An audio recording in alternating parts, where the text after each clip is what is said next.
皆さんこんにちは。韓国在住のほろよい主婦です。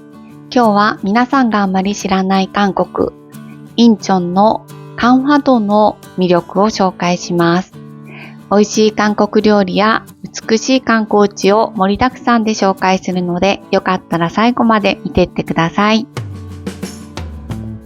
カンファドはソウルからバスで1時間半から2時間くらいの場所にある島です。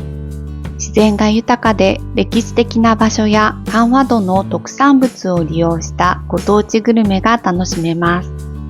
ソウルでは味わえない魅力が溢れているんですが、交通の便が良くないんですよね。なかなか行く機会がないかもしれませんが、動画でカンファドの魅力を体感していただければ嬉しいです。最初に紹介するお店はカンファドで人気の中華料理店で、地元の特産物を使用しているのが特徴です。30年以上の伝統を持つこのお店は地元の人々や観光客に人気があります。カンファドの特産物は株のような形の大根、黄色いさつまいも、お米などが有名なんですが、楽しみです。タッチパネルで注文、1+1のプロモーション中、一つは食べて一つはお持ち帰りします。白ちゃんぽんが代表メニューだけど味はそんな変わらないので、今日は2000ウォン安い普通のちゃんぽんにします。まだ料理は来てないんですが、美味しい料理を食べる前に消毒しておきます。いただきます。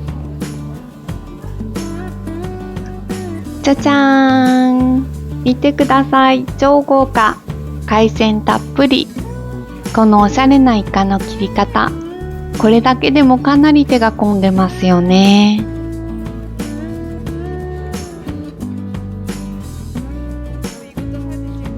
お野菜もたっぷり。それから中の麺の色が緑。これもこのお店のオリジナルで、よもぎを混ぜた自家製麺を使用しています。ジャージャー麺とタンスユも出てきたけど、ビジュアルすごいでしょ？豚肉をもち米で揚げたタンスユに、カンファドの特産物スムという株の形の大根とキャベツを重ね、柚子ソースを添えています。これはここでしか味わえないタンスユ。たっぷりのお野菜と柚子ソースで食べるから全然しつこくなくていくらでも食べれちゃうんです。柚子の皮の爽やかな香りが料理の味を引き立ててくれます。体にもすごくいいんですよね。ジャージャー麺の上にあるのはカンファドの特産物、黄色いさつまいもを細かく切って揚げたもの。よもぎを混ぜた緑の自家製麺に目玉焼きがあるのも素敵。そこへソースを混ぜて、韓国ではこんな感じで一緒にお箸使うのは大丈夫です。カリカリのさつまいもと一緒に食べるジャージャー麺は独特な甘みがあって、それは贅沢なお味。カリカリ食感が楽しい。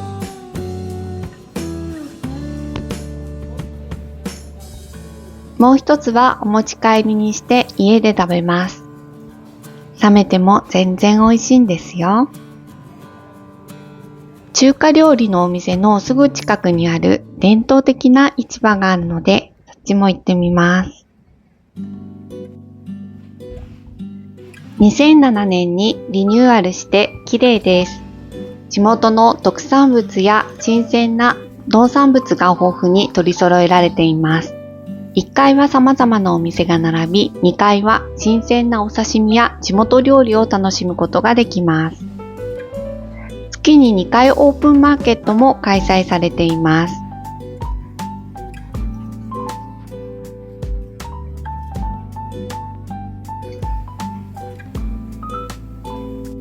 それからうなぎも売ってます。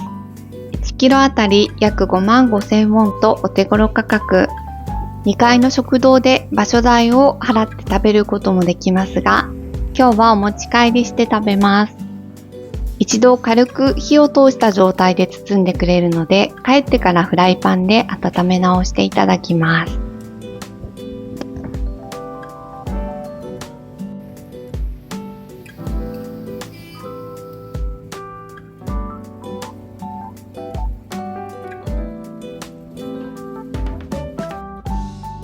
持ち帰ったタンスユクやうなぎたちと一緒に家飲み。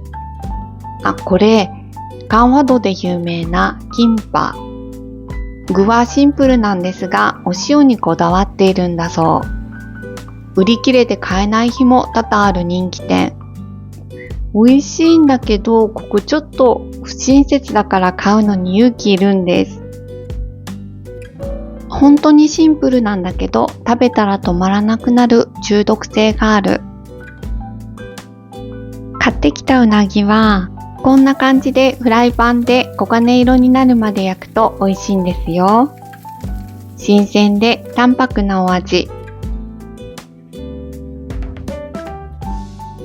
マッコリともよく合います。これは関和道のお米で作ったご当地マッコリです。美味しいです。次に紹介するのは有名なカフェです。ここちょっと変わってて、1933年に設立された韓国初のレーヨン工場だったところ、1970年代に産業の低迷により閉鎖され、その後歴史的な建物をカフェとしてリノベーション。現在は文化的なスポットとして生まれ変わったそうです。レトロな雰囲気と現代アートが融合したユニークな空間。広々とした空間と独特のコンセプトが好評。インスタ映えすると話題になって多くの観光客が訪れる人気のスポットです。ここがお店の入り口です。外だけ見ても圧倒されるけど、まだまだ中を入ってみるとまた別世界です。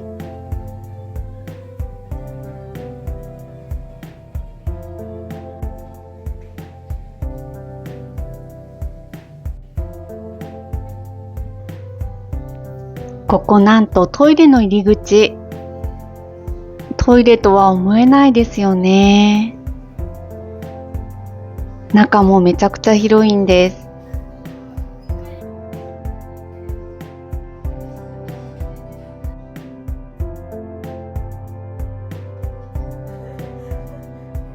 ようやくここが用を足すところ。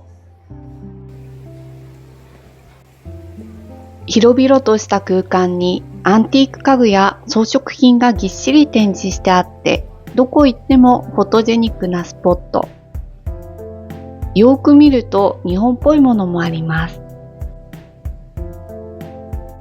一つ一つ見ると粗大ゴミみたいなものもあるんですが、うまく調和しているところがすごいなって感心します。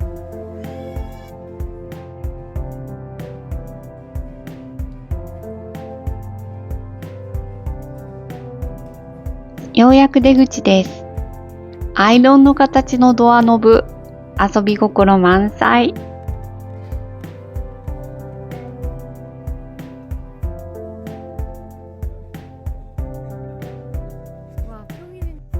こっちは外のトイレです。女性専用で男性用のトイレは普通のようです。骨董品カフェいかがだったでしょうか？いろいろ見てると目がチカチカしてきませんか？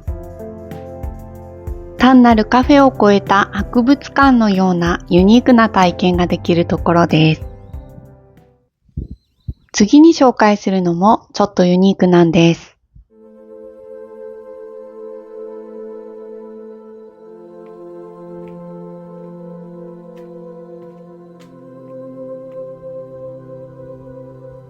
韓国の伝統的なカトリック教の建物で1900年に建立されたものです。斬新なのでインスタなどにもよく流れてきます。外観は韓国の伝統的な建築様式なんですが、内観が西洋式なのが特徴なんです。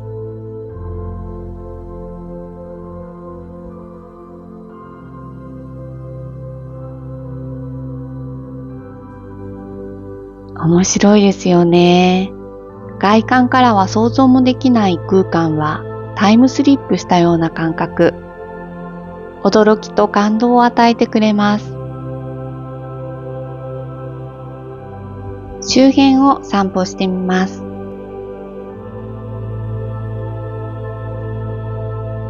ここは信者が瞑想や祈りを捧げる巡礼の道だそうです。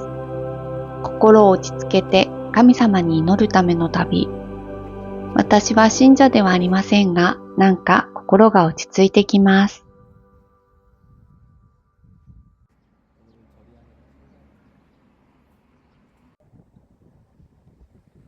次に紹介するのは、マニ山という山のふもとにある人気店。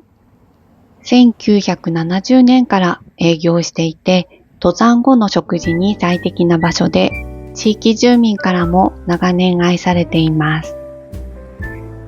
自家栽培の健康的な食材で料理を提供してくれるのが特徴です。基本のおかずも体に良さそう。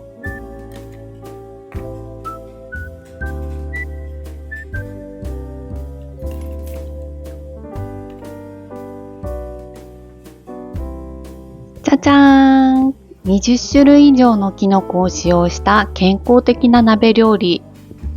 すごい。初めて見るキノコもいっぱいあります。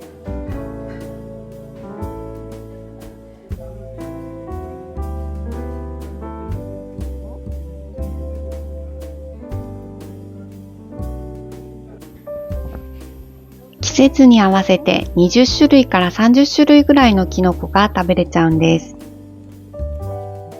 一つ一つ説明してくれてます。よくわからないけど。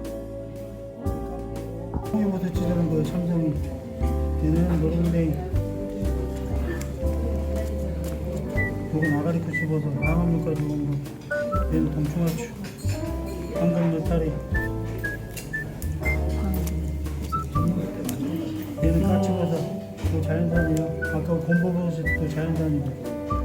요거는 검은비닐바사 이렇게 생겼어. 얘는 망가다. 요거는 백내. 밑에 감나무 팽이 새송이 느타리 또 밑에 있어.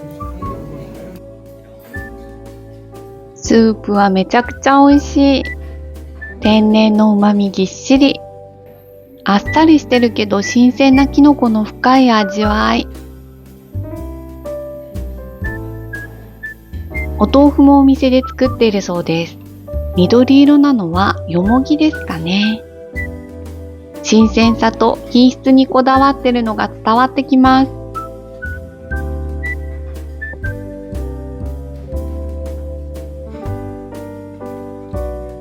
キノコによって食感が違って面白い。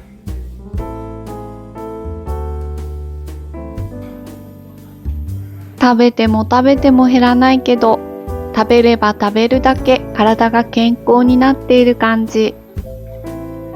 地元の食材を使用した健康的で伝統的な料理は、カンファドでしか味わえません。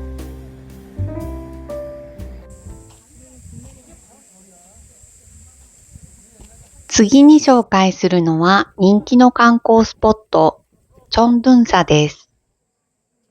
381年に創建されたとする韓国最古級の寺院の一つです。古くて年季の入った木々、すごい存在感です。何世紀にもわたる歴史を静かに見守り続けてきたんでしょうね。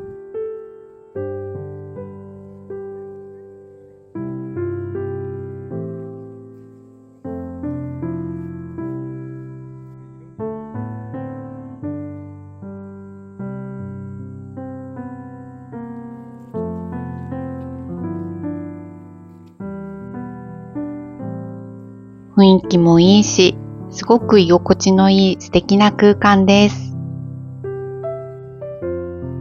周辺が静かです。空気もきれいなので癒されます。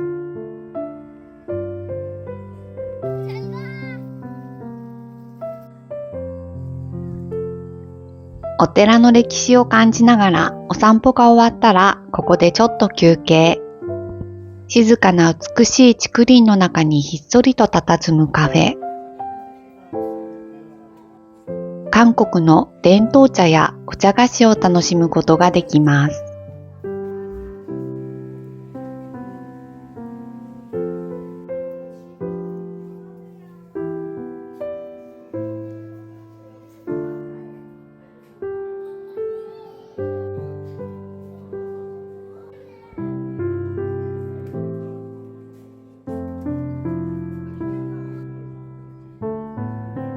中にも外にも席があるけど、どこも素敵で迷っちゃいます。飲み物はちょっと高めです。かぼちゃの湿気、レモンジュースとグレープフルーツジュースと夏目のお茶。全部手作りで健康的なお味です。一番のおすすめは夏目のお茶。ここのはとっても濃厚でドロドロしています。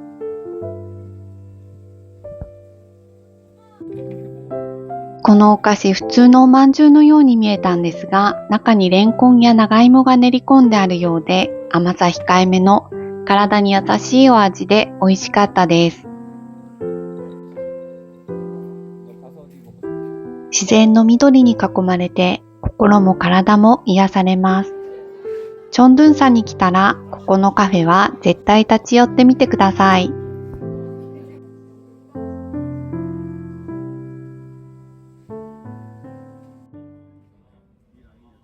次に紹介するのはいきなりタイムスリップしてしまったようですが、カンワ道から北西に位置する美しい島、キョドンド。この島で一番の観光スポット、テリョン市場です。南北戦争中に避難してきた人々が生計を立てるために作られた市場です。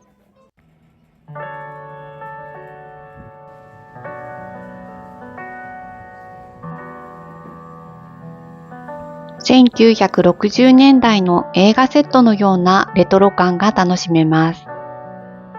韓国の伝統的な市場文化と戦後の歴史を同時に体験できる貴重な場所です。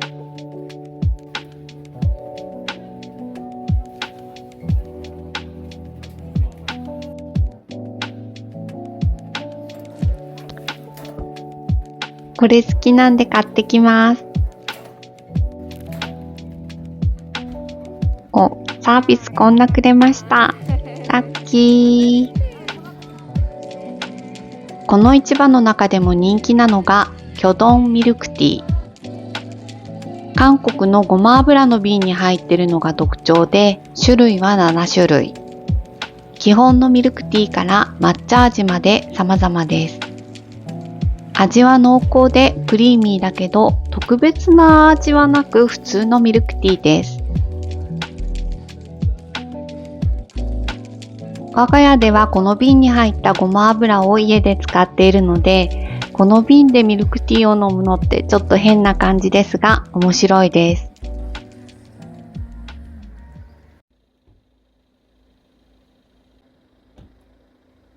それから次に紹介するのは2年くらい前にリニューアルしたキョドンドにある美しい庭園です。入場料もあるし、モノレールで登る場合は別に乗車券を購入します。意外と高めです。モノレールはゆっくりとした速度で庭園を進み、まるで空中散歩をしているかのような気分を味わえます。最初に行った時はできたばかりの時で乗車するまでに30分ぐらい並びました。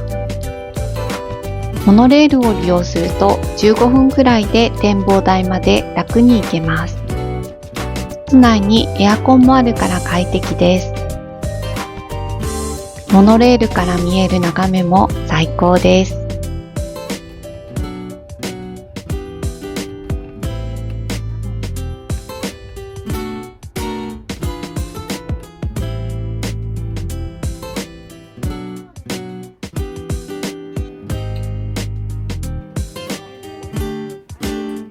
2回目に行った時は人がすごくて、モノレールの待ち時間が長く、徒歩で登りました。徒歩で登ると展望台までは約40分から50分。この時は夏の暑い時だったし、ずっと上り坂だったから結構大変でした。ただ庭園内が美しいので、景色を楽しみながらゆっくりと散策できるいい面もあります。